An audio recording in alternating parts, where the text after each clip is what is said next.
ইনি ওই নারী ছিলেন যার বিয়ের মোহরানা হবে আমাদের জান্নাতে যাওয়া। আল্লাহ রাব্বুল আলামিন যখন রূহ জগৎ ওনাকে জিজ্ঞেস করেছেন, ফাতেমা তোমার বিয়ের মোহরানা কি দেব, তখন উনি বাকি রেখে দিয়েছিলেন, বলে আমি সময় হলে বলবো। তো কিয়ামতের দিন যখন লাইনে লাইনে আমরা দাঁড়িয়ে যাব, তখন হযরতে সাইয়্যিদা ফাতেমাতুজ জাহরা রাদিয়াল্লাহু তাআলা আনহা পুলসিরাত পার হওয়ার জন্য রওনা করবেন। তখন একটা আওয়াজ আসবে, ইয়া আহলাল জামে গুদ্দু আবসারাকুম হাত্তা তামুররা ফাতেমাতু বিনতে রাসূলিল্লাহ।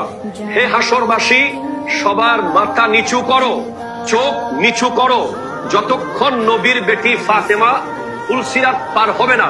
তিনি এত পর্দানশীল ছিলেন যে ওনার পর্দার কারণে হাসরের মাঠে আমাদের সবাইকে জমিনের দিকে তাকিয়ে থাকতে হবে। উনি হেঁটে যাবেন, যাওয়ার পর উনি যখন পুলসিরাতে পা রাখবেন, তখন উনি পিছনে দেখবেন যে ওনার আব্বার উম্মতরা নফসি নফসি করছে। তখন উনি আল্লাহকে ডাক দিয়ে বলবেন, আল্লাহ আমার বিয়ের মোহরানা আজকে দিয়ে দেন। আল্লাহ বলবেন যে জান্নাতীরা জান্নাতে যাচ্ছে, জাহান্নামীরা জাহান্নামে যাচ্ছে, এখানে বিয়ের মোহরানা আবার কি? ইয়া আল্লাহ, আমি আজকের দিনের জন্য মোহরানা রেখে দিয়েছিলাম, আমার বিয়ের মোহরানা হবে আমার আব্বার গুনাহগার উম্মতকে জান্নাতে দিয়ে দেওয়া।